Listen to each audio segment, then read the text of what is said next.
Hello friends, എല്ലാവർക്കും നമസ്കാരം. അയനുടെയും ആദർശിന്റെയും ഇന്നത്തെ വിശേഷത്തിലേക്ക് എല്ലാ കൂട്ടുകാർക്കും സ്വാഗതം. എല്ലാവർക്കും നല്ലൊരു ദിവസം ആശംസിച്ചുകൊണ്ട് തന്നെ നമുക്ക് ഇന്നത്തെ വിശേഷത്തിലേക്ക് കിടക്കാം. അതിനു മുമ്പായിട്ട് ആരെങ്കിലും നമ്മുടെ ഈ ചാനൽ ആദ്യമായിട്ട് കാണുന്നുണ്ടെങ്കിൽ ഇതുവരെ സബ്സ്ക്രൈബ് ഒന്നും ചെയ്ത് വെച്ചിട്ടില്ലെങ്കിൽ തീർച്ചയായിട്ടും ഒന്ന് സബ്സ്ക്രൈബ് ചെയ്ത് വെച്ചോളൂ. അതിനോടൊപ്പം മാക്സിമം എല്ലാവരും നമ്മുടെ വീഡിയോ ഇഷ്ടപ്പെടുകയാണെങ്കിൽ ഒരു ലൈക്ക് അടിച്ചിട്ട് പോകാൻ മറക്കരുത്. അപ്പോൾ നേരെ നമുക്ക് ഇന്നത്തെ വിശേഷത്തിലേക്ക് തന്നെ കിടക്കാം. അങ്ങനെ തുടങ്ങുമ്പോൾ തന്നെ നമ്മുടെ അഭിനെയാട്ടോ കാണിക്കുന്നത്. അഭിയാണെങ്കിൽ വെപ്രാളപ്പെട്ടു പോയി. കാരണം നമ്മുടെ അനഘ മരിച്ചിട്ടില്ല, തിരിച്ചു വന്നു എന്നൊക്കെ പറഞ്ഞപ്പം പിന്നെ ഡോക്ടർ പറഞ്ഞു കോമ സ്റ്റേജിലാണ്, തിരിച്ചു വരാൻ ചാൻസ് കുറവാണ്. അത് മാത്രമല്ല വർഷങ്ങളോളം, അതായത് മരണം വരെ ഈ കോമ സ്റ്റേജിൽ തന്നെ കഴിയുന്നവരൊക്കെ ഉണ്ട്. അപ്പൊ അതുപോലെ തന്നെ ഒരു 95% അങ്ങനെ ആകാനാണ് ചാൻസ് കൂടുതൽ. ജീവനോടെ മരിച്ചൊരവസ്ഥ തന്നെയാണ് എന്നൊക്കെ ഇങ്ങനെ പറഞ്ഞതുകൊണ്ട് തന്നെ നമ്മുടെ അഭിക്ക് കുറച്ച് ആശ്വാസമൊക്കെ ആയി. അഭി നേരെ കൂട്ടുകാരുടെ അടുത്ത് ചെല്ലും. അപ്പൊ കൂട്ടുകാരന്മാര് ചോദിച്ചു, എടാ അവക്ക് ജീവനുണ്ടോടാ? അത് പിന്നെ ജീവനുണ്ടോ എന്ന് ചോദിച്ചാൽ ജീവനുണ്ട്, ജീവനില്ലേന്ന് ചോദിച്ചാൽ ജീവനില്ല. അവളുണ്ടല്ലോ മരിച്ച് ജീവിച്ചുകൊണ്ടിരിക്കുക തന്നെയാ. അവള് ശരീരമാകെ തളർന്ന് കോമ സ്റ്റേജിലാണ് ഇപ്പോൾ ഉള്ളത്. അവള് തിരിച്ചു വരാൻ ചാൻസ് വളരെയധികം കുറവാണ്. അത് മാത്രമല്ല, നിങ്ങൾ എപ്പോഴും അവളുടെ അരികിൽ തന്നെ വേണം. ഒരു കണ്ണ് എപ്പോഴും അവളുടെ അടുത്ത് വേണം. കാരണം അവൾക്ക് എന്തെങ്കിലും മാറ്റമുണ്ടായാൽ അവൾ തിരിച്ചു വരികയാണെങ്കിൽ അവൾ ഒരിക്കലും ജീവിതത്തിലേക്ക് തിരിച്ചു കൊണ്ടുവരരുത്. മുളയിലെ തന്നെ അവളെ നുള്ളിക്കളയണം. ഇല്ലെങ്കിലേ അത് എനിക്ക് വലിയ പ്രശ്നമാണ്. മാത്രമല്ല, ഞാനിപ്പോൾ കളിക്കുന്ന കളി എന്ന് പറയുന്നത് ഇതുവരെ കളിച്ചിട്ടില്ലാത്തൊരു കളിയാണ്. അതും ആദർശേട്ടനെ എല്ലാവരുടെയും മുമ്പിൽ ആ ആദർശേട്ടന്റെ ഇമേജ് ഒക്കെ കളഞ്ഞ് അടിച്ച് താഴ്ത്തുന്ന ഒരു ചെറിയൊരു കളി. ആ കളി സക്സസ് ആകുകയാണെങ്കിൽ ഈ അഭിയുണ്ടല്ലോ ഇവിടെയൊന്നും നിൽക്കേണ്ട ആളല്ല. മൂർത്തീസ് ജ്വല്ലറിയിലെ എല്ലാ ബ്രാഞ്ചും എൻ്റെ കീഴിൽ വരും. എല്ലാ ജ്വല്ലറിയും എൻ്റെ കീഴിൽ വരും. പിന്നെ ഈ അഭി ആരാ?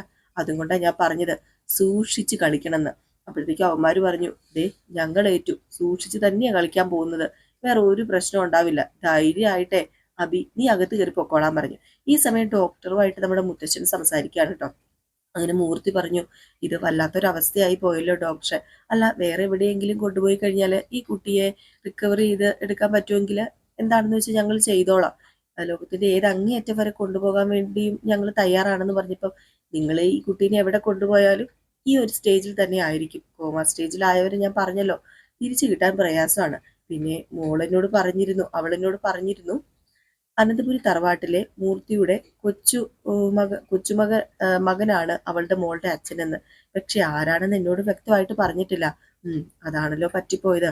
ആരാണെന്ന് വ്യക്തമായിട്ട് ഇതുവരെ അവൾ എന്നോടും പറഞ്ഞില്ല. അത് പറയാൻ തുടങ്ങി അന്നാണ് അവൾ പെട്ടെന്ന് കുഴഞ്ഞു വീണത്. മാത്രമല്ല, അവളുടെ വീട്ടിൽ ചെന്നപ്പം എൻ്റെ കൊച്ചുമകനുമായിട്ടുള്ള കുറെ ഫോട്ടോസ് ഒക്കെ കണ്ടു. പക്ഷെ അതൊന്നും എനിക്ക് അത്ര പെട്ടെന്ന് വിശ്വസിക്കാൻ പറ്റില്ല ഡോക്ടർ. ആദർശ് ഒരിക്കലും അങ്ങനെയൊന്നും ചെയ്യില്ലെന്ന് എനിക്ക് 100% ഉറപ്പുണ്ട്. ഒരിക്കലും അവന്റെ കുഞ്ഞല്ലത്.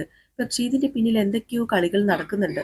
എന്തിനായിരിക്കും ഇങ്ങനെയൊക്കെ ചെയ്യുന്നതെന്നും ഞങ്ങൾക്കൊന്നും മനസ്സിലാവുന്നില്ല എന്ന് പറഞ്ഞപ്പോൾ ഡോക്ടർ പറഞ്ഞു, എന്താണെങ്കിലും ഇപ്പൊ ആ കുഞ്ഞിന് ഒരു സ്ഥലം വേണം താമസിക്കാനായിട്ട്. അതിനെ അനാഥാലയത്തിലാക്കാന്നൊക്കെ പറഞ്ഞു കഴിഞ്ഞിട്ടുണ്ടെങ്കിൽ മിടുക്കി കൊച്ചാന്നേ, നല്ല മിടുക്കി കൊച്ച്. ഞാൻ അതിനോട് 1-2 തവണ സംസാരിച്ചിട്ടുണ്ട്. പ്രായത്തിനേക്കാൾ കൂടുതൽ പക്വതയും ഒക്കെ ആ കുട്ടിക്കുണ്ട്. ആകെ ഒരു പ്രതീക്ഷ ആ കുട്ടിയിലായിരുന്നു അനക്കയ്ക്ക്. ആ കുട്ടിക്ക് വേണ്ടിയാ ഇത്രയും നാള് ആ കുട്ടി ജീവിച്ചിരുന്നത് തന്നെ. പക്ഷെ എന്ത് ചെയ്യാനാ, ഇന്നോ നാളെയോ മരണം വരുമെന്ന് കാത്തു തന്നെ ഇരിക്കുകയായിരുന്നു. അതാ ഇവളെ ഒരു സേഫ് ആയിട്ടുള്ളത് കൈകളിൽ ഏൽപ്പിക്കണമെന്ന് അവൾ വിചാരിച്ചതും അത് പ്രകാരം മൂർത്തി സാറിനെ വിളിച്ചതും ഒക്കെ അതുകൊണ്ട് തന്നെ ആയിരിക്കാം. പക്ഷെ എന്ത് ചെയ്യാനാണ്, വിധി ഇങ്ങനെയായി പോയില്ലേ. ഏതായാലും ആ കുഞ്ഞിനെ ഞങ്ങൾ കൈവിടാനൊന്നും പോകുന്നില്ല ഡോക്ടർ. ആ കുഞ്ഞിനെ ഞങ്ങൾ അനന്തപുരി തറവാട്ടിൽ തന്നെ വളർത്തും. ഏതായാലും അനന്തപുരി തറവാട്ടിലെ ഒരു കൊച്ചുമകന്റെ മകളാണെന്നല്ലേ പറഞ്ഞത്. അങ്ങനെ ഒരു സ്ത്രീ വന്ന് പറയണമെങ്കിൽ വെറുതെ പറയില്ലല്ലോ. ഇതിന് തീയില്ലാതെ പുക ഉണ്ടാവില്ലല്ലോ ഡോക്ടർ. അതുകൊണ്ട് തന്നെ എനിക്കറിയാം എന്തോ ഇതിൽ സംഭവിക്കുന്നുണ്ട്.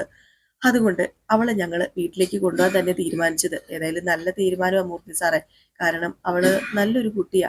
മാത്രമല്ല, ഞാൻ പറഞ്ഞല്ലോ അവളുടെ ഏക പ്രതീക്ഷ എന്ന് പറയുന്നത് ആ കുട്ടിയിലായിരുന്നു. ആ കുട്ടിക്ക് വേണ്ടി ആ കുട്ടി ജീവിച്ചത് തന്നെ. അപ്പൊ പിന്നെ ആ കുട്ടിക്ക് കൊടുക്കേണ്ട ശ്രദ്ധ നമ്മൾ തന്നെ കൊടുക്കണ്ടേ. ഏതായാലും ആ കുട്ടീനെ മൂർത്തി സാർ ഏറ്റെടുത്തെന്ന് പറഞ്ഞുകൊണ്ട് ഒരു ചീത്തപ്പേരും മൂർത്തി സാറിന് ഉണ്ടാകാൻ പോകുന്നില്ല. നല്ലത് മാത്രമേ വരാൻ പോകുന്നുള്ളൂ എന്നൊക്കെ ഇങ്ങനെ നമ്മുടെ ഡോക്ടർ പറയാണ്. ഏതായാലും ഈ സമയം ഡോക്ടറിനെ കണ്ടിട്ട് നമ്മുടെ മൂർത്തി മുത്തച്ഛൻ ഇറങ്ങി. അപ്പൊ അവിടെ ആദർശും അഭിയും നിപ്പുണ്ടായിരുന്നു. അങ്ങനെ ആദർശ് പറഞ്ഞു, അല്ല എന്താ ഡോക്ടർ പറഞ്ഞത്? ഡോക്ടർ പറയുന്നതും ആ കുട്ടി ഡോക്ടറോട് പറഞ്ഞതും എന്റെ കൊച്ചുമകള് തന്നെയാണെന്നാ. പക്ഷെ ആരുടെ മകളാണെന്ന് ഇതുവരെ ഡോക്ടറിനോടും അവള് പറഞ്ഞിട്ടില്ല. ഇതിപ്പോ വല്ലാത്ത കഷ്ടമായി പോയല്ലോ മുത്തച്ഛ. ഇനിയിപ്പോ എന്താ ചെയ്യുക? ഇനിയിപ്പോ എന്ത് ചെയ്യാനാ? അവളെ നമുക്ക് വീട്ടിലേക്ക് കൊണ്ടുപോകാം. ഇപ്പൊ നമ്മുടെ അഭി അവിടെ വന്നിട്ട് പറയാ. അത് പിന്നെ അവിടെ ചെന്നിട്ട് എന്താ പറയാ? ഈ കുട്ടി ആരുടെ കുട്ടിയാണെന്ന് ചോദിച്ചാൽ നമ്മൾ എന്തു പറയും? അത് എന്റെ കുട്ടിയാണെന്ന് തന്നെ പറഞ്ഞാ പോരെ? ആഹാ, അല്ല ഇനി നിന്റെ കുട്ടിയാണോടാ? നീ ഇടയ്ക്കിടയ്ക്ക് എന്റെ കുട്ടിയാണെന്ന് പറഞ്ഞാ പോരെ, എന്റെ കുട്ടിയാണെന്ന് പറഞ്ഞാ പോരെ എന്നൊക്കെ ചോദിക്കുമ്പോൾ എനിക്ക് തോന്നുക ഇനിയിപ്പോ ഇത് നിന്റെ കുട്ടിയാണോന്ന്. ഇത് കേട്ടതും അഭി ഒന്ന് പേടിച്ചുപോയി. അഭി പറഞ്ഞു, അയ്യോ ഇത് എന്റെ കുട്ടിയൊന്നുമല്ല, ഞാന് പറഞ്ഞത് ആദർശേട്ടനെ ഒന്ന് രക്ഷിക്കാൻ വേണ്ടിയാ. മാത്രമല്ല നമ്മുടെ അനന്തപുരി തറവാട്ടിൽ പല പല ചോദ്യങ്ങൾ വരും. അതുപോലെ തന്നെ നമ്മുടെ അയൽവക്കക്കാരും നമ്മുടെ ജ്വല്ലറി വരുന്നവരും അങ്ങനെ നമ്മുടെ പ്രസ്റ്റീജിനെ ബാധിക്കുന്ന പ്രശ്നം തന്നെയാണല്ലോ ഇത്. അതുകൊണ്ടാണ് ഞാൻ പറഞ്ഞത്, വെറുതെ എന്തിനാ അത്രയും ബ്രാഞ്ചിന്റെ അത്രയും അത്രയും ബ്രാഞ്ചിന്റെ MD ആയിട്ടിരിക്കുന്ന ആദർശേട്ടനെ കരിവാരി തേക്കുന്നത്. അതുകൊണ്ടാണ് ഞാൻ പറഞ്ഞത് ഇത് ഞാൻ ഏറ്റെടുത്തോളാമെന്ന്. അപ്പോഴത്തേക്ക് മുത്തശ്ശൻ പറഞ്ഞു, വേണ്ട, ആർക്കും വേണ്ടിയും ഒരു ത്യാഗവും ചെയ്യാൻ പോകണ്ട. അങ്ങനെ ചെയ്തിട്ട് ഇവിടെ യാതൊരു കാര്യവുമില്ല. അതുകൊണ്ട് അങ്ങനെ ത്യാഗം ചെയ്യാനൊക്കെ ഉദ്ദേശിക്കുന്നുണ്ടെങ്കിൽ അഭി അത് വേണ്ടാട്ടോ. ഈ കുട്ടി ഈ ഈ കുട്ടി നമ്മുടെ അനന്തപുരി തറവാട്ടിലെ കൊച്ചുമകളുടെ മകളാണ്, കൊച്ചുമകന്റെ മകളാണ് എന്ന് മാത്രം പറഞ്ഞാൽ മതി. അത് ആരുടെയാണ്, അത് എന്താണ് സംഭവിച്ചതെന്നൊന്നും പിന്നെ കൂടുതൽ ആരും ചോദിക്കാനും വരില്ല, അതാരും പറയാനും പോകണ്ട. അല്ലാതെ ആർക്ക് വേണ്ടിയും ആരെയും ഇവിടെ ചവിട്ടി താത്തുകയും വേണ്ട എന്നാണ് നമ്മുടെ മുത്തശ്ശന്റെ അഭിപ്രായം. ഈ സമയത്ത് പിന്നെ കാണിക്കുന്ന നമ്മുടെ അനിയാണ് കേട്ടോ. അപ്പൊ അനിയുടെ കൂട്ടുകാരന്മാരോട് സംസാരിച്ചുകൊണ്ടിരിക്കുകയാണ്. നന്ദു വിളിക്കാറുണ്ടോ, നിങ്ങൾ വിളിച്ചിട്ട് എടുക്കാറുണ്ടോ എന്നൊക്കെ ചോദിച്ചപ്പോൾ അവന്മാര് പറഞ്ഞു, ഹേയ് ഞങ്ങൾ വിളിക്കാറൊക്കെ ഉണ്ട്, പക്ഷെ അനി എടുക്കാറില്ല. അനിയല്ല, നന്ദു എടുക്കാറില്ല. ഞങ്ങൾക്ക് തോന്നുന്നത് അനി ഞങ്ങളെ കൊണ്ട് വിളിപ്പിക്കുകയാണെന്ന് ഓർത്തിട്ടായിരിക്കും ചിലപ്പോൾ അവള് ഫോൺ എടുക്കാത്തത്. അതിനാകാനാണ് ചാൻസ് കൂടുതൽ. എനിക്കറിയാം, അവള് ഒരുപാട് ഒഴിഞ്ഞു മാറാൻ ശ്രമിക്കുന്നുണ്ട്. മാത്രമല്ല അവളുടെ ക്യാമ്പിലെ ലാൻഡ് ലൈൻ നമ്പർ എനിക്ക് കിട്ടിയിട്ടുണ്ട്. അതിൽ വിളിച്ചു കഴിഞ്ഞിട്ടുണ്ടെങ്കിൽ ചിലപ്പോൾ അവളെ എനിക്ക് കിട്ടുമായിരിക്കാം. അല്ല, അനാമികയുടെ കാര്യം എന്തായി? അനാമികയുടെ കാര്യം നീ വീട്ടിൽ പറഞ്ഞോ? ആ വീഡിയോ നീ കാണിച്ചോ? ആ വീഡിയോ ഞാൻ കാണിക്കുകയും വീട്ടിൽ പറയുകയൊക്കെ ചെയ്തു. എന്ത് ചെയ്യാനാണ്, എല്ലാവരും എന്നെ തന്നെ കുറ്റപ്പെടുത്തുന്നത്. ഞാൻ നന്ദുവിനെ സ്നേഹിക്കുന്നത് കൊണ്ട് എനിക്കിത് പറയാനുള്ള അർഹതയില്ലത്രേ. അതുപോലെ അനാമികയും ഞാനും തമ്മിലുള്ള ബന്ധം അത് ഇതുപോലെ തന്നെ പോകാനാ അവിടെ ഉള്ളവർ ആഗ്രഹിക്കുന്നത്. അതിനെ വേർപിരിക്കാനോ എനിക്ക് ഡിവോഴ്സ് മേടിച്ചു തരാനോ ഒന്നും അവർക്കൊരു ഉദ്ദേശവും ഇല്ല. അവരെന്നും അനാമികയുടെ കൂടെ തന്നെയാണ്. അനാമിക തെറ്റ് ചെയ്തിട്ടുണ്ടെങ്കിൽ ആ തെറ്റിനേക്കാൾ വലിയ തെറ്റ് ഞാൻ എന്തോ ചെയ്തെന്നും പറഞ്ഞ ആദർശേട്ടനും എല്ലാവരും സംസാരിക്കുന്നത്. പിന്നെ ഞാൻ എന്ത് പറയാനാണ്, അവിടെ എന്ത് ന്യായം കാട്ടാനാണ്? എന്നിട്ട് നമ്മുടെ അനി പറയാ, അവൾക്ക് പറ്റിയ പ്രൊഫഷൻ തന്നെയാ അവള് തെരഞ്ഞെടുത്തിരിക്കുന്നത്. പിന്നെ അവള് പോലീസ് യൂണിഫോം ഇട്ട് വരുന്നത് കാണാൻ വേണ്ടി ഞാൻ കാത്തിരിക്കുക. അവള് ഒരു SI ആയിട്ടുണ്ടെങ്കിൽ കിടിലോ ആയിരിക്കും. അതുമാത്രമല്ല, കുറച്ചുപേരെ ഒതുക്കാനൊക്കെ അവൾ SI ആയതുകൊണ്ട് സാധിക്കും. അല്ല, നീ ആരുടെ കാര്യം ഈ പറയുന്നത്?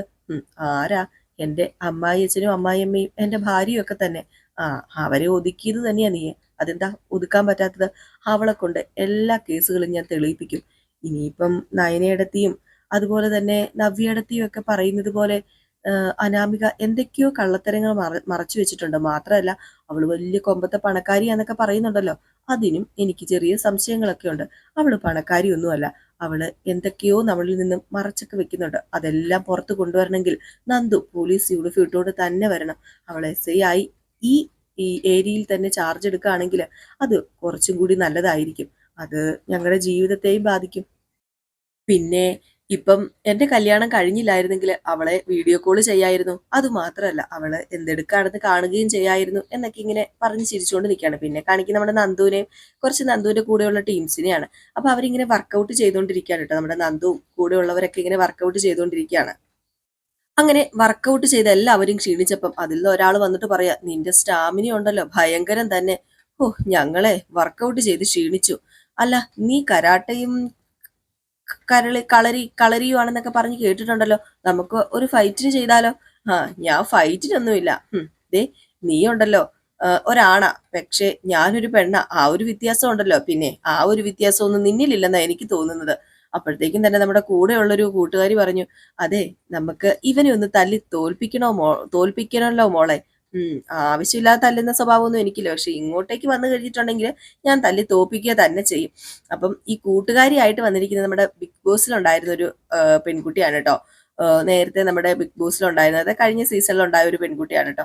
ഏതായാലും ഇത് കഴിഞ്ഞ് പിന്നെ കാണിക്കുന്ന നമ്മുടെ അനന്തപുരി തറവാട് തന്നെയാണ്. അപ്പൊ അനന്തപുരി തറവാട്ടിലേക്ക് മുത്തശ്ശനും ആദർശും അതുപോലെ നമ്മുടെ അഭിയും ഒക്കെ ചെല്ലാൻ പോവുകയാണ്. അപ്പൊ അവിടെ ചെന്ന് കഴിഞ്ഞിട്ടുണ്ടെങ്കിൽ ഇനി എന്താ സംഭവിക്കാൻ പോകുന്നതെന്ന് ആർക്കറിയാം, ദൈവത്തിന് മാത്രം അറിയാം. ഏതായാലും ഇറങ്ങി ചെല്ലുകയാണ്. നമ്മുടെ അഭിയാണെങ്കിലും കുട്ടിയെ കൈ പിടിച്ചുകൊണ്ട് തന്നെയാണ് ചെല്ലുന്നത്. നമ്മുടെ ആദർശും മുത്തശ്ശനും ഫ്രണ്ടിൽ ചെല്ലുന്നു. പിന്നെ നമ്മുടെ ആദർശനോട് പറയൂ, എന്താ ആദർശം നിനക്കൊരു പരിഭ്രമം എന്ന് ചോദിച്ചു മുത്തച്ഛൻ. അപ്പം ആദർശനൊരു ചെറിയ പരിഭ്രമമൊക്കെ ഉണ്ടല്ലോ. അപ്പം പറഞ്ഞു, ഹേയ് പരിഭ്രമം ഒന്നുമില്ല, നീ പിന്നെ എന്തിനാ പേടിക്കുന്നത്, തെറ്റ് ചെയ്തിട്ടില്ലല്ലോ നീ, പിന്നെ എന്താ പ്രശ്നം ഇരിക്കുന്നത്. അല്ല എങ്കിലും എന്തോ അകത്തേക്ക് കയറി ചെല്ലുമ്പം വല്ലാത്തൊരു വെപ്രാളം തോന്നുക. അപ്പൊ നമ്മുടെ അഭി പറഞ്ഞു, എന്തിനാ ഏട്ടൻ വെപ്രാളപ്പെടുന്നത്, ഞാനല്ല ഏറ്റെടുക്കാന്ന് പറഞ്ഞല്ലേ. അപ്പൊ മുത്തശ്ശൻ പറഞ്ഞു, വേണ്ട, നീ ഒന്നും ഏറ്റെടുക്കൊന്നും വേണ്ട, ഇവിടെ എന്താ ചെയ്യേണ്ടതെന്ന് എനിക്കറിയാം, അതുകൊണ്ട് കാര്യങ്ങളൊക്കെ ഞാൻ ഇവരോട് പറഞ്ഞ് മനസ്സിലാക്കിക്കോളാം, ഇങ്ങോട്ട് കയറി വാന്ന് പറഞ്ഞുകൊണ്ട് ഇവരെയും വിളിച്ചുകൊണ്ട് അകത്തേക്ക് കയറി ചെല്ലുകയാണ്. അപ്പോഴത്തേക്ക് നമ്മുടെ നയനെ അവിടെ ഉണ്ടായിരുന്നു. അപ്പൊ നയന പെട്ടെന്ന് ഈ സ്റ്റേറ്റ് കേസിൽ നിന്ന് ഇങ്ങനെ ഇറങ്ങി വരികയാണ് കേട്ടോ. അപ്പൊ ഈ കുട്ടീനെ കണ്ടത് നയനെ ഒന്ന് ശ്രദ്ധിക്കുന്നുണ്ട് കേട്ടോ. അപ്പൊ നയന വലിയ സന്തോഷത്തോടു കൂടി തന്നെ ഇറങ്ങി വരുന്നത്. അപ്പൊ ഈ കുട്ടീനെ കണ്ട ഉടനെ തന്നെ ചോദിക്കുകയാണ് നമ്മുടെ നയന, അല്ല ഈ കുട്ടി ആരാ എന്നിങ്ങനെ ചോദിക്കുക. ഇതിന്റെ പുറകെ നമ്മുടെ ജലജയും ഇറങ്ങി വരുന്നുണ്ട്. ജലജയും ഈ കുട്ടീനെ കാണുകയാണ്. അപ്പൊ ജലജ ഇങ്ങനെ ഞെട്ടി നിൽക്കുക. അപ്പൊ നമ്മുടെ നയന് ചോദിച്ചല്ലോ ഈ മോൾ ഏതാന്ന്. അപ്പം അതിനുള്ള ഒരു ഉത്തരം പറയുവാണ്, ദേ ദേ അവളില്ലേ, അവള് ജലജ, അവളെ പോലെ തന്നെ ഒരു അനാഥ കുട്ടിയെ ഞാൻ കൂട്ടിക്കൊണ്ട് വന്നതാ ഈ വീട്ടിൽ നിർത്താൻ വേണ്ടി.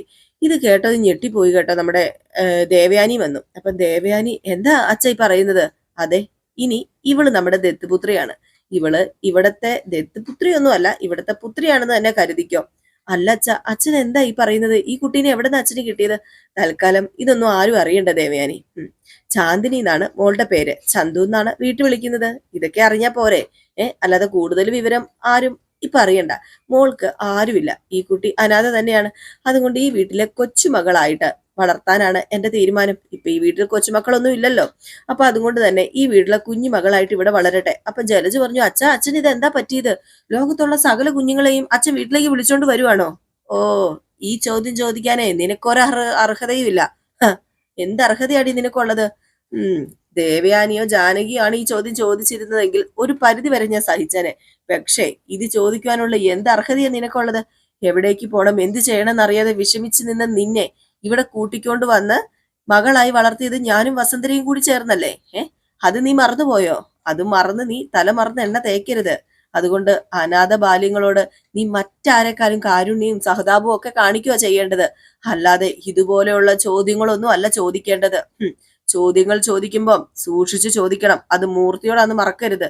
അപ്പൊ നമ്മുടെ ദേവയാനി പറഞ്ഞു, എന്നാലും ഒരു മുന്നറിയിപ്പും ഇല്ലാതെ അച്ഛൻ ഇങ്ങനെ ഒരു കുട്ടീനെ കൂട്ടിക്കൊണ്ട് വരാൻ കാരണം എന്താ. അതല്ലേ ഞങ്ങൾ ചോദിച്ചത്, അതെന്താ കാരണം. കാരണമില്ലാതെ ഞാൻ ഒന്നും ചെയ്യാറില്ലെന്ന് ദേവയാനി നിനക്കറിയാലോ. ചന്തുമോളെ ഞാൻ കൂടെ കൂട്ടി. അതിനുശേഷം ഈ വീട് ഇപ്പൊ നോക്കുന്ന ആദർശനോട് ഞാൻ ചോദിച്ചു, മോള് ഈ വീട്ടിലൊരു അംഗമായിട്ട് വളർത്തുന്നതിൽ നിനക്ക് എന്തെങ്കിലും അഭിപ്രായ വ്യത്യാസം ഉണ്ടോന്ന്. അവന് ഒരു കുഴപ്പമില്ല. പിന്നെ എന്താണ് കുഴപ്പം, പിന്നെ ആർക്കാണ് ഇവിടെ കുഴപ്പം. പിന്നെ ബാക്കിയുള്ളവരോടൊന്നും ചോദിക്കേണ്ട ഒരു കാര്യമില്ല. ഇതിപ്പം ഒരു വിഷയമായിട്ട് എടുത്തിട്ട് പരസ്പരം ചോദ്യം ചെയ്യലൊന്നും വേണ്ട. ഇവിടെ ഈ ഒരു ചർച്ച ഊതിപ്പെരിപ്പിച്ച് വലുതാക്കുക വേണ്ട. ഇനി മുതൽ ചന്തുമോള് ഈ വീട്ടിലെ ഒരു അവകാശം തന്നെയായിരിക്കും, നിങ്ങളെപ്പോലെ തന്നെ. നിങ്ങൾ എല്ലാവരും കൂടി ഈ മോളെ ഭയപ്പെടുത്തരുത്, ഈ മോളെ സ്നേഹിക്കുക ചെയ്യേണ്ടത്. അങ്ങനെ നമ്മുടെ മൂർത്തി ദേ ആ കുട്ടീനെ ഇങ്ങനെ നോക്കിയിട്ട് പറയാ, അതെ മോൾക്ക് നല്ല പേടിയുണ്ട്, അതുകൊണ്ട് തന്നെ നിങ്ങള് ആ മോളെ സ്നേഹിക്കുക ചെയ്യേണ്ടത്. അപ്പൊ നമ്മുടെ ദേവയാനി എന്ത് ചെയ്തു, നേരെ ചെല്ലുകയാണ്. എന്നിട്ട് മോളിങ് വന്നേ എന്നും പറഞ്ഞ് മോളുടെ അടുത്ത് പോവുകയാണ് കേട്ടോ. അപ്പൊ നമ്മുടെ നയനയും ഉണ്ട് കേട്ടോ. അപ്പൊ നയനയും ചോദിച്ചു, മോൾ എന്തിനാ ഇങ്ങനെ പേടിച്ചു നിൽക്കുന്നത്. ഞങ്ങള് മോളെ വഴക്കൊന്നും പറയില്ല കേട്ടോ, മോളെ ഇവിടെ ഉള്ളവർക്കൊക്കെ ഒരുപാട് ഇഷ്ടമായി, മോളിങ് വന്നേ എന്ന് പറഞ്ഞ് നമ്മുടെ നയനെ പിടിച്ച് മാറ്റിക്കൊണ്ട് പോവുകയാണ്. ഇവിടെ ഉള്ളവർക്ക് ഒരുപാട് ഇഷ്ടമായി, പേടിക്കൊന്നും വേണ്ടാട്ടോ എന്ന് പറയുകയാണ്. ഈ സമയത്ത് നമ്മുടെ ആദർശിനെ കണ്ടിട്ട് ദേവയാനിക്ക് ഒരു സംശയം. അങ്ങനെ ദേവയാനി ചോദിച്ചു, എന്ത് പറ്റി ആദർശ് മോനെ, നിന്റെ മുഖത്ത് വല്ലാത്തൊരു പരിഭ്രമം. അപ്പോഴത്തേക്ക് നമ്മുടെ ജലജ പറഞ്ഞു, അവൻ അതൊന്നും ഇഷ്ടപ്പെട്ടില്ല, അതായിരിക്കും. അപ്പോഴത്തേക്കാണെങ്കിൽ മൂർത്തി പറഞ്ഞു, ദേ നീ കൂടുതൽ സംസാരിക്കേണ്ട ജലജ, ദേ ഞാൻ ആദർശനോടുള്ള സമ്മതം ചോദിച്ചിട്ട് തന്നെയാ ഇങ്ങോട്ടേക്ക് മോളെ കൊണ്ടുവന്നത്. അതുകൊണ്ട് വേറെ ആരും ഇവിടെ കുത്തി കുത്തി ചോദിക്കാനൊന്നും പോണ്ട. പിന്നെ പ്രത്യേകിച്ച് ജലജ നിന്നോടൊരു കാര്യം പറയാം, മോളെ വേദനിപ്പിക്കാൻ നിൽക്കരുത്. അനന്തമൂർത്തിയാണ് ചന്തുമോളെ ഈ വീട്ടിലേക്ക് കൊണ്ടുവന്നത് എങ്കിൽ അതിന്റെ പരിഗണനയും ശ്രദ്ധയും മോൾക്ക് കിട്ടിയിരിക്കണം. എല്ലാവരും ഈ കുട്ടിയെ സ്നേഹിക്കണം. ഞാൻ പറഞ്ഞിട്ടുണ്ടല്ലോ, വേറെ ആരും ഈ കുട്ടി ഒന്നും പറയാൻ പാടില്ല. ഞാൻ ജലജോടും കൂടി എടുത്തു പറയുന്നത്. ഏതായാലും എന്നിട്ട് മുത്തച്ഛൻ അങ്ങ് പോയി. അപ്പൊ ജലജ പറഞ്ഞു, എന്താ എടുത്ത് ഇതൊക്കെ. അച്ഛൻ പറഞ്ഞത് കേട്ടല്ലോ, ഇനി അതിനപ്പുറം ആരും ഇവിടെ സംസാരിക്കണ്ട. അപ്പോഴത്തേക്ക് നമ്മുടെ അഭി പറഞ്ഞു, ഒരു കൊച്ചു കുഞ്ഞല്ലേമ്മേ, അതിനെ സ്നേഹിച്ചു കഴിഞ്ഞിട്ടുണ്ടെങ്കിലേ പുണ്യം കിട്ടും. ഇത് പറഞ്ഞിട്ട് നമ്മുടെ അഭി അങ്ങ് പോയി കേട്ടോ. അപ്പോഴത്തേക്ക് നമ്മുടെ ജലജയ്ക്ക് കാലി വന്നിട്ട് നിൽക്കും. ഇപ്പൊ ജലജയ്ക്ക് ചെറിയ സംശയമൊക്കെ ഉണ്ട്. ഏതായാലും ഈ സമയം നമ്മുടെ ദേവയാനിയും ചില സംശയങ്ങളൊക്കെ ഇങ്ങനെ തോന്നുന്നുണ്ട്. ഇനിയിപ്പം എല്ലാവർക്കും അഭിയുടെ കുഞ്ഞാണോ എന്ന് തന്നെയാട്ടോ ഒരു ഡൗട്ട്. കാരണം അഭിയാണല്ലോ ഇതുപോലെയുള്ള കാര്യങ്ങളൊക്കെ ചെയ്യുന്നത്. ഏതായാലും ഈ സമയത്താണെങ്കിൽ നമ്മുടെ അഭിനെ കാണിക്കുകയാണ്. അഭിയാണെങ്കിൽ പരിഭ്രമത്തോട് കൂടി പോയി നിൽക്കുക. അഭി ഒരു ചെറിയൊരു കളി കളിക്കാന്ന് ഓർത്തിട്ട് അത് നടന്നില്ല. അഭിക്ക് വലിയ ആളാകായിരുന്നല്ലോ. ഏതായാലും ഈ സമയത്ത് നമ്മുടെ ജലജ അഭിയുടെ അടുത്തേക്ക് വരിക. അഭിയുടെ അടുത്തേക്ക് വന്നിട്ട്, എന്താടാ ഞാൻ ഈ കാണുന്നത്? എടാ സത്യം പറയടാ, ആരുടെയാ കുഞ്ഞ്? അത് എനിക്കറിയില്ല അമ്മ, ആരുടെയാ കുഞ്ഞെന്ന്. നിനക്കറിയില്ലേ? എടാ നിന്റെ ആണോന്നാ എന്റെ ചോദ്യം. എനിക്ക് ആ ഒരു സംശയമുള്ളൂ. എന്റെയോ? അമ്മ എന്ത് ഈ സംസാരിക്കുന്നത്? എന്റെ കുഞ്ഞൊന്നും അല്ലത്. എടാ നിനക്ക് എന്തെങ്കിലും അബദ്ധം പറ്റിയാല് അത് നീ എന്നോടെങ്കിലും ഒന്ന് തുറന്നു പറയടാ. എനിക്ക് ഒരു അബദ്ധവും പറ്റിയിട്ടില്ലമ്മേ. അമ്മ വെറുതെ ചുമ്മാ അബദ്ധം പറ്റിപ്പിക്കല്ലേ. പിന്നെ ഈ വീട്ടിൽ ആർക്കെങ്കിലും അബദ്ധം പറ്റിയിട്ടുണ്ടോന്ന് എനിക്കറിയില്ല. അതെന്താടാ നീ അങ്ങനെ പറഞ്ഞത്? അത് അത് എടാ സത്യം പറയടാ, ഇതിനി ആദർശിന്റെ കുട്ടിയാണോ? ആ, അവന് ഇങ്ങനെ നിന്നെ പോലെ വഴി തെറ്റി നടക്കുന്നവനല്ലെന്ന് എനിക്ക് നന്നായിട്ട് അറിയാം.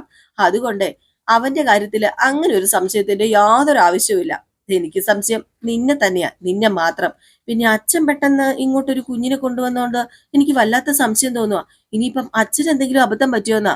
അപ്പോഴത്തേക്ക് നമ്മുടെ അഭി പറഞ്ഞു, ഇത് വേറെ ആരോടും പോയി പറയില്ല, മുഖം അടിച്ചേ പൊട്ടിക്കും. അല്ല നിന്റെ മുത്തച്ഛന് നരയൊക്കെ നന്നായിട്ടുണ്ടെങ്കിലും കണ്ടു കഴിഞ്ഞാലേ നല്ല ഗ്ലാമറാ. ഇപ്പോഴും തല ഉയർത്തി പിടിച്ച് അച്ഛൻ നടന്നാലേ 10 ആൾ അച്ഛനെ നോക്കും. അയ്യേ, അമ്മയ്ക്ക് ഇങ്ങനെയൊക്കെ പറയും നാണമില്ലേ അമ്മേ? എന്തിനാ നാണിക്കുന്നത്? നാണിക്കേണ്ട കാര്യമുണ്ടോ? ഇനിയിപ്പൊ അയലത്തുള്ളവരും ബന്ധുക്കളും ഒക്കെ ചോദിക്കില്ലേ, ഈ കൊച്ചാരാണ്, എന്താണ്, എവിടെ നിന്നാണ്, ഏതാണെന്ന്? അപ്പൊ അതിന് മറുപടി ഒന്നും പറയണ്ടേ ഇവിടെ ഉള്ളവർക്ക് ആർക്കും? ആ സമയത്ത് ചൂണ്ടിക്കാണിക്കാൻ ഒരാളുണ്ടെങ്കിലേ അയാളുടെ കൊച്ചാണെന്ന് അങ്ങ് പറയാലോ. ഇതിപ്പം നാണക്കേടായി പോയി. പിന്നെ ആ ചൂണ്ടിക്കാണിക്കുമ്പം ആ പേര് നിന്റെ ആകരുതെന്ന് മാത്രം. ഓഹ്, ദേ ആ കുഞ്ഞ് നമ്മുടെ വീട്ടിലേക്ക് വന്നത് നമുക്കൊരിക്കലും ഒരു ദോഷമായിട്ട് വരില്ല. പിന്നെ ആർക്കാ ദോഷമായിട്ട് വരുന്നത്? അതൊക്കെ കാത്തിരുന്ന് കാണേണ്ട കാര്യങ്ങൾ തന്നെയാ. എടാ നിനക്ക് എന്തെങ്കിലും അറിയാമെങ്കിലോ ഒന്ന് പറയടാ, ഒന്ന് പറയ്. മനുഷ്യനെ ഇങ്ങനെ മുൾമുനയിൽ നിർത്താതെ. അപ്പോഴത്തേക്കുമാണ് നമ്മുടെ അഭിക്ക് പെട്ടെന്ന് ഒരു കോള് വരുന്നത്. കോള് വന്ന ഉടനെ നമ്മുടെ അഭി ഫോൺ എടുക്കുകയാണ്. ഫോൺ എടുത്തിട്ട് ഹലോ എന്ന് വെച്ചതും ഞെട്ടി നിൽക്കുകയാണ് കേട്ടോ നമ്മുടെ അഭിയെ. ഏതായാലും എന്തായിരിക്കും ഫോണിൽ, ആരായിരിക്കും ഫോണിൽ എന്നൊന്നും അറിയില്ല. ഏതായാലും ഞെട്ടി നിൽപ്പുണ്ട്. ഇനി നമ്മുടെ അനഘ തിരിച്ചു വരാൻ പോവുകയാണോ എന്നൊക്കെ നമുക്ക് കാത്തിരുന്ന് തന്നെയാണ്. അപ്പൊ എല്ലാവരും കാത്തിരിക്കുക അടുത്ത വിശേഷത്തിനായിട്ട്. അപ്പൊ അടുത്ത വിശേഷവുമായി എത്രയും പെട്ടെന്ന് കാണാം. അതുവരെ എല്ലാവർക്കും ടാറ്റ ബൈ ബൈ. ഒരു ലൈക്ക് ഇടാൻ മറക്കരുതേ.